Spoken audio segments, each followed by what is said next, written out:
No crean en ningún momento que porque Pablo Escobar fue asesinado vilmente se va a acabar la violencia en Colombia. No sean ilusos.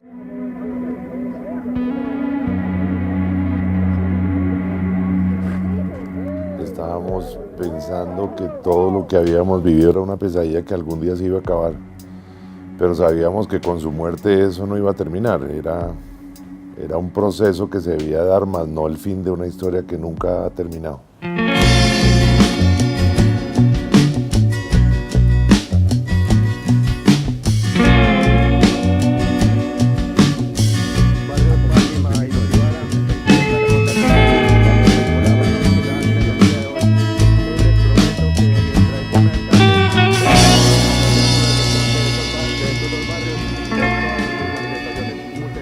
Él representa cómo la ilegalidad puede, a través de la corrupción y de la violencia, que actores del Estado y funciones del Estado terminen favoreciendo a la ilegalidad. Y eso pues lo hemos visto con los herederos de Escobar, con lo que pasó con los paramilitares, digamos, en los años 90 y 2000, lo que ha pasado con lo que es las organizaciones del narcotráfico, los clanes, en fin, todas esas figuras que han derivado un poco del fenómeno de la lucha contra la droga en Colombia, contra el narcotráfico y en general contra la ilegalidad mafiosa, que puede ser minería ilegal, que puede ser trata de personas, que puede ser una cantidad de cosas, pero es esa operación mafiosa y de mercados ilegales. Él dejó esa huella y hoy la seguimos viendo en el Estado colombiano. A comienzos de 1983, el capital de Pablo Escobar se calculaba en $2.000 millones. Una de las consecuencias del narcotráfico y específicamente de Pablo Escobar se ve en el tema de la corrupción. La sociedad cambió de valores y se acabaron valores familiares, valores éticos por valores como el dinero. Y ese dinero él demostró que con el dinero se podían comprar las personas, las conciencias, y eso no debería ser así.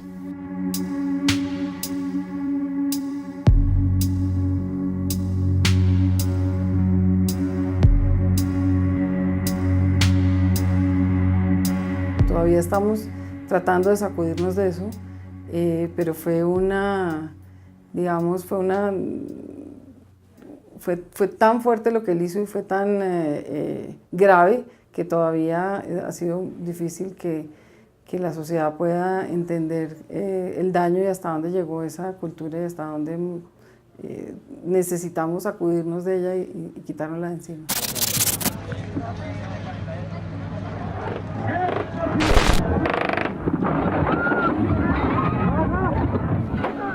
Pablo Escobar dejó muchas víctimas con todo lo que hizo, y hoy, después de 25 años de su muerte, pues aún las heridas están. Él logró, digamos, infiltrar y poner a muchos a su servicio, pero yo creo que también, obviamente, muchos, y tal vez la mayoría, no cayeron en eso y sí lucharon contra él.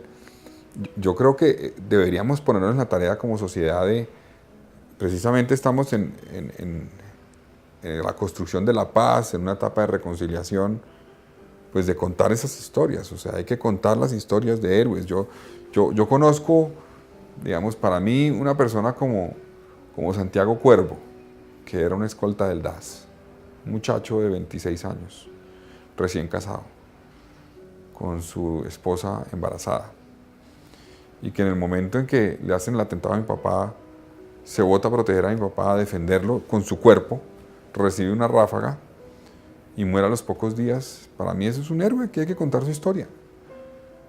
No es un extra en una historia de Colombia.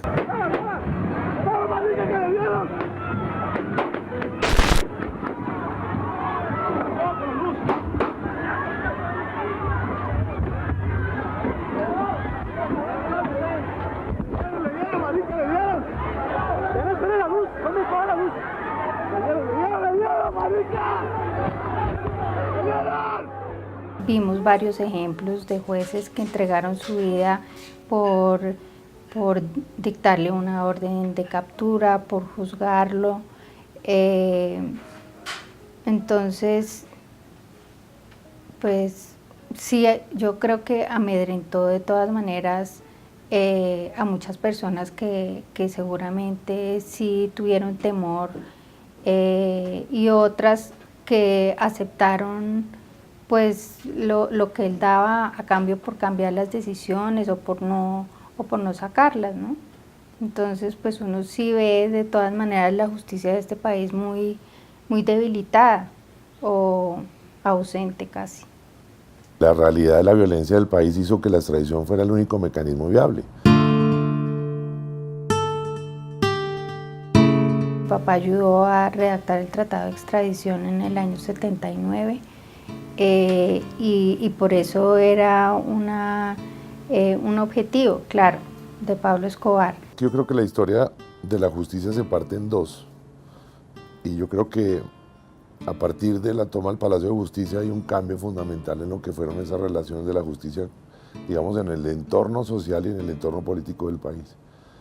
Ahí se mató también una de las, si no la mejor Corte Suprema que ha tenido este país.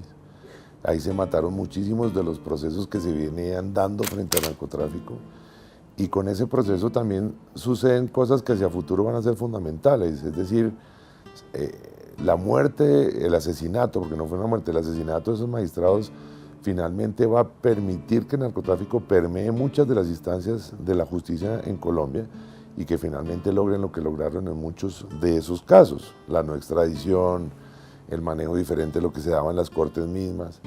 Entonces la justicia también sufrió digamos, con la fuerza brutal de Pablo Escobar y de los carteles de la droga, fundamentalmente en la toma del Palacio de Justicia.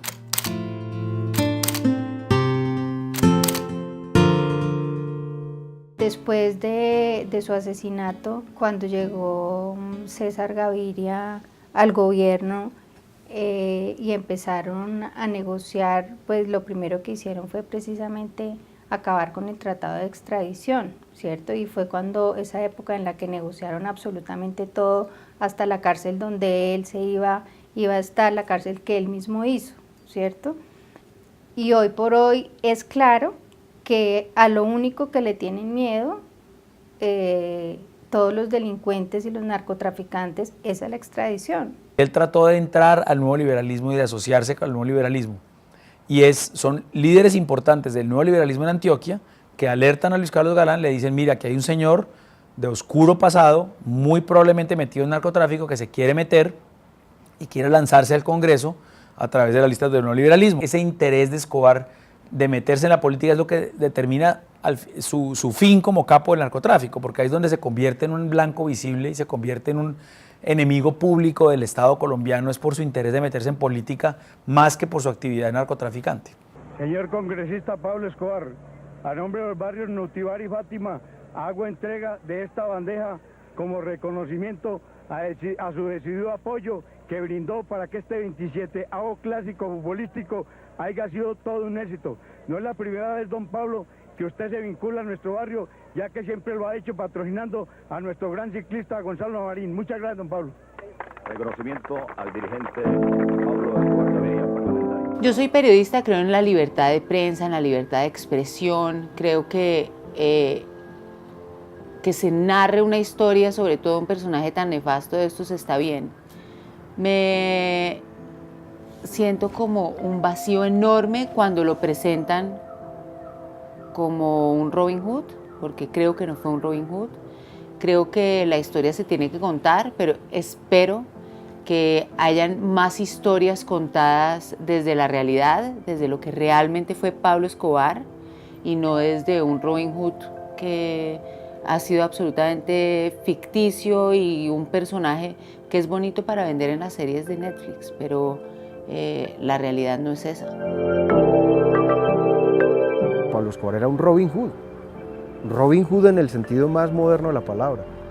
Cuando tú ves que vas a una casa en Medellín y ves que hay un altar donde hay una foto de Pablo Escobar y velones, y velas prendidas, y además le rezan y le dicen a San Pablo, pues uno dice, uy, ¿qué es esto?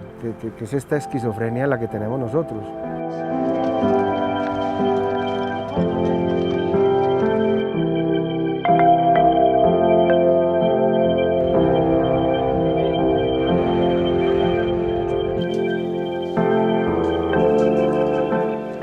unas versiones oficiales, hay unas versiones populares, hay unas versiones de barrio, hay unas versiones ocultas probablemente, y las versiones mediáticas, ¿no? Que de alguna manera la combinación de todas estas cosas es la versión que tenemos en el inconsciente colectivo. Vienen todas esas series, viene la del Cartel de los Sapos, viene Sin Tetas No Hay Paraíso, viene El Capo, y yo como víctima del narcotráfico las veía y me parecía una cosa ajena, yo decía, sí, eso no fue lo que yo viví cuando tuve a mi mamá secuestrada 7 meses por un tipo que todos los días podía matarla, o sea, ese no es el narcotráfico que yo viví y me gustaría contarlo. Yo siento que ese legado narco sigue con mucha fuerza, con mucha contundencia operando en nuestra cultura.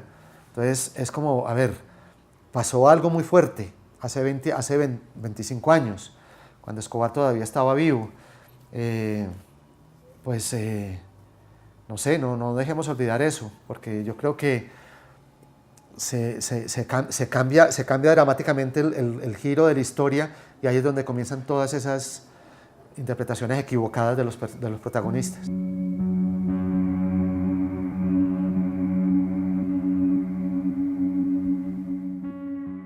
Nos quitaron la posibilidad de vivir muchos años más con personajes que realmente eran muy importantes para Colombia y que tenían una conciencia de país que de una u otra forma se perdió. Eso fue lo que logró Escobar.